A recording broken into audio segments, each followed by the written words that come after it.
سرعت گیرایی که غافل گیرت میکنن. سوئدیا راننده‌های متخلف و غافل گیر میکنن. کشور سوئد تنها دستانداز هوشمند دنیا رو ساخته که مخصوص راننده‌هاییه که سرعت غیر مجاز دارن و با یه حرکت عجیب اونا رو غافل گیر میکنه. اسم این وسیله‌ای که تو تصویر میبینید اکتیو بامپه. این وسیله توی خیابونا نصب میشه و یه حسگر فوق‌العاده پیشرفتن برای کنترل سرعت خودرو داره. برخلاف دستاندازایی که توی ایران میبینیم و بیشترشون باعث میشن راننده‌ها جلوبندی ماشینشون آسیب ببینه، این اکتیو بامپ هیچ خرجی رو دست راننده‌هایی که سرعت مجاز دارن نمیذاره. اما اگر راننده خلاف قانون با سرعت بالا برونه، اون حسگر یه فرمون به اکتیو بامپ میده و به داخل زمین فرو میره.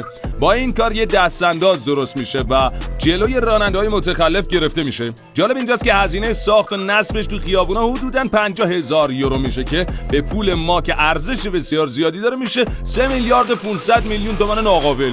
حالا به نظرتون از این اکتیو بامپا توی ایران بذاریم جواب میده؟